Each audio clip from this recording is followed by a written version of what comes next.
Bonsoir à tous et bienvenue dans cette édition du samedi 6 octobre, journée nationale des aidants familiaux. Ce statut désigne les personnes venant en aide à un proche dépendant ou handicapé. Et en France, ils sont 11 millions, dont la moitié est payée pour faire ce travail. À Mayotte, on en compte 20 000. Bibi Mariam Malidi et Anastasia Laguera sont partis à leur rencontre, la rencontre de cette association, l'ADA-FM, qui regroupe tous les aidants familiaux de Mayotte. Regardez. Saboutia et Touraya sont inséparables comme dans la vie quotidienne. Handicapée, Saboutia ne peut compter que sur sa sœur pour s'occuper d'elle. Toutes deux vendent leur création artisanale pour s'en sortir. J'ai beaucoup réfléchi sur comment faire pour qu'on puisse subvenir à nos besoins au quotidien. Et on s'est penché sur l'artisanat. On confectionne des petites choses qu'on vend ensuite pour qu'on puisse acheter des produits comme le savon et d'autres produits du quotidien. Nous n'avons jamais eu de l'aide de l'État. Souvent, ce sont ceux qui sont contents de notre travail qui nous aident. Je ne peux pas me mettre debout, mais à partir du moment où je suis assise, je peux tout faire avec mes mains. Par contre, je ne peux pas aller faire les courses, donc ma sœur m'apporte tout et je confectionne tous mes produits de A à Z. Les quelques structures qui sont habilitées à prendre en charge les personnes âgées, handicapées et malades à Mayotte étaient conviées à cette journée nationale dédiée aux aidants familiaux. Anissa, auxiliaire de vie à Maïcha Naounono, est venue partager son expérience. On n'a pas beaucoup d'heures avec les bénéficiaires. Et du coup, on arrive, on a le temps de faire ce qu'on a à faire et tout, mais il n'y a pas de contact avec ni rien parce que le temps qu'on fasse tout ce qu'on a à faire et tout, l'heure a écoulé et on doit partir pour aller voir d'autres patients. L'objectif de DAF et des associations, c'est de demander quand même des moyens, notamment les structures, comme je l'ai dit tout à l'heure, et puis aussi à former certains aidants familiaux qui demanderaient des outils complémentaires pour mieux intervenir. À Mayotte, environ 20 000 aidants familiaux travaillent avec ce public fragilisé. Un nombre considérable alors que les moyens manquent cruellement pour prendre en charge ces personnes dans les meilleures conditions. Les légionnaires vous ouvrent les portes de leur caserne à Dzaoudi. Depuis ce matin, plusieurs centaines de civils ont défilé sur le site du détachement de la Légion étrangère de Mayotte. Des curieux venus découvrir les activités de cette force combattante. Le détachement de la Légion étrangère a été créé il y a 42 ans. Il se constitue avec celui de Guyane, les seules unités de la région étrangère basées dans les Outre-mer. Ambiance sur place avec Gervais Nitieux et Assadir Zafitseno. Concentration au maximum, Massima ajuste son tir et elle atteint sa cible. C'est la première fois que la Mahoraise, âgée de 13 ans, se sert d'une arme. Et là, vous avez atteint la cible ? Oui, 2 fois. 2 fois. Et j'en ai raté un. Et comment vous avez appris ça ? Je regarde justement, c'est tout. Je joue à des jeux et voilà. Le stand réservé au tir à plomb attire beaucoup de visiteurs désireux de connaître les activités menées au sein du détachement des Légions étrangères de Mayotte. Les journées portes ouvertes fournissent aussi l'occasion à la population de se familiariser avec des équipements militaires. Théophile n'a que 7 ans et déjà, il est séduit par l'armée. Tu vas devenir militaire ? Oui. C'est sûr ? Oui. Vous pensez qu'il peut devenir militaire ? Il m'en parle souvent. Il a le déguisement à la maison. Maintenant, aujourd'hui, il voit les vrais, donc je crois qu'il est impressionné. Et vous aussi ? Moi aussi, après il choisira, mais en tout cas, il passe un bon moment. Sur ce stand consacré à la démonstration militaire, plusieurs armes de guerre sont exposées. Cette Minimi tire en rafale entre 300 et 600 mètres. Elle est sortie de l'usine il y a seulement 6 mois. Mais ici, la star est sans doute cette mitrailleuse 12-7. À vide, elle pèse 70 kg.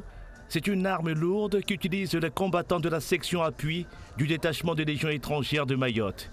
Elle tire jusqu'à 2 km et peut arrêter un pick-up, voire des blindés légers. On n'a pas de secret vis-à-vis de nos armes. On montre ce qu'on a, on montre ce avec quoi on travaille. C'est nos outils de travail. Un artisan montrerait son marteau et sa scie, son fer à souder. Nous, nos outils de travail sont nos armes. On s'entraîne avec, les légionnaires vivent avec, donc on les montre. Le renforcement du lien armée-nation, c'est la finalité de ces journées portes ouvertes, inaugurées par le préfet de Mayotte. La Légion fait partie de la vie de Mayotte. Le détachement de la Légion étrangère est maintenant depuis très longtemps basé à Mayotte.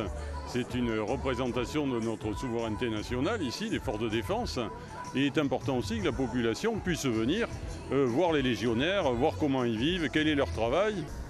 Près de 300 légionnaires sont actuellement déployés à Mayotte. Ils sont issus de 80 pays. C'est une force combattante placée dans l'océan Indien en sentinelle avancée. Une sentinelle, c'est quelqu'un qui observe au loin, voire assez près pour regarder ce qui se passe et puis sonner l'alerte s'il y a un problème qui se présente. Alors le DLEM dans le canal du Mozambique, qui est une région éminemment stratégique, et je pense que vous le savez bien, Madagascar vit depuis quelques mois une petite crise en prévision des élections. Les Comores bougent aussi régulièrement. Il y a beaucoup de choses qui se passent dans la région avec des pays étrangers qui cherchent aussi à trouver des opportunités. Et dans cet environnement, le DLEM, lui, placé pile dans le canal du Mozambique, est en mesure d'intervenir si le besoin s'avérait. Avec les îles éparses de l'océan Indien, la France dispose d'immenses ressources rares qui peuvent être l'objet de convoitises de la part de certains États. Le rôle du détachement de Légion étrangère de Mayotte s'inscrit dans les missions principales des forces armées françaises qui assurent notamment la protection de ces îles. Des journées portes ouvertes qui se poursuivent ce soir avec le concours Miss Képi Blanc et surtout le bal du légionnaire. Elle s'achève demain, dimanche, dans l'après-midi. La culture mahoraise s'exporte à l'étranger. En témoigne cette série de concerts prévus en Tanzanie par le chanteur Latéral, accompagné du groupe de Mbiwi Choc Choc. Le petit groupe est parti cet après-midi pour Dar es Salaam, où ils seront en résidence. Ils se produiront par la suite sur l'île de Zanzibar, 4 concerts financés de leur propre initiative pour vendre la musique mahoraise dans la région.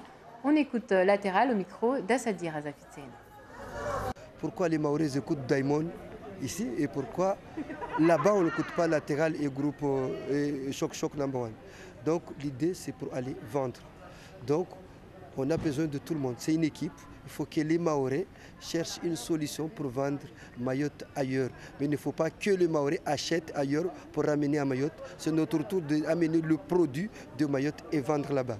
Donc c'est pourquoi on est là aujourd'hui, on part aujourd'hui aussi. Et tout ça, on a sorti nos poches jusqu'à aujourd'hui. Donc on remercie beaucoup à droite et gauche. On a eu des commerçants, certaines personnes qui ont accepté de nous prêter. On sait que quand on va revenir, on va aussi rembourser. Et que aussi avec le groupe même, on a fait à peu près une dizaine de concerts. Ils étaient tous d'accord de ne pas être payés pour pouvoir aller vendre Mayotte à l'extérieur. Partons maintenant à la rencontre d'un homme exceptionnel, Denis Mukwege, aussi surnommé l'homme qui répare les femmes. Ce gynécologue congolais est l'un des 2 lauréats du prix Nobel 2018 de la paix, le prix Nobel de la paix.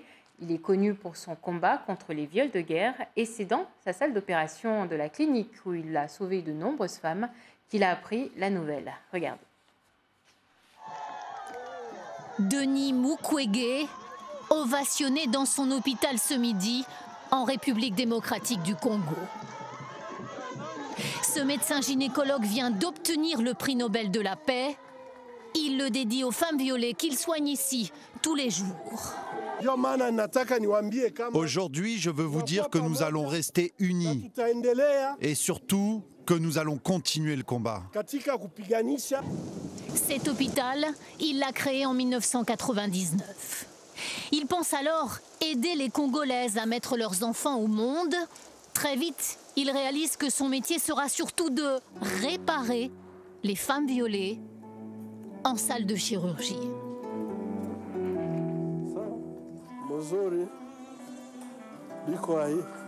Non seulement on viole, mais aussi on détruit. On tire au niveau de l'appareil génital, on y introduit la baïonnette, on y introduit du feu, des produits chimiques. Une violence inouïe. Dans cette province du Sud Kivu, les groupes armés congolais et rwandais se font la guerre. Le corps des femmes est leur champ de bataille. Le docteur reçoit 200 victimes par mois. Bonjour, ça va? Ils m'ont enfermée dans une maison et deux sont montés sur moi. En écoutant ces récits, il se forge une conviction. Le viol est une arme de guerre utilisée à grande échelle, mais le monde ne veut pas voir. Il n'y a pas un mouvement, si je peux l'appeler ainsi, de masse, aussi bien sur le plan national que sur le plan international, pour dire assez, trop c'est trop. En octobre 2012, il échappe de justesse à une tentative d'assassinat. Il se réfugie en France mais revient très vite près de ses patients dans son hôpital. C'est aussi pour cette constance dans le combat qu'il reçoit aujourd'hui le prix Nobel de la paix. Voilà, c'est la fin de cette édition. Merci de nous avoir suivis. Dans un instant, votre journal en mahorais. Quant à moi, je vous donne rendez-vous demain soir avec d'autres actualités. Très bonne soirée.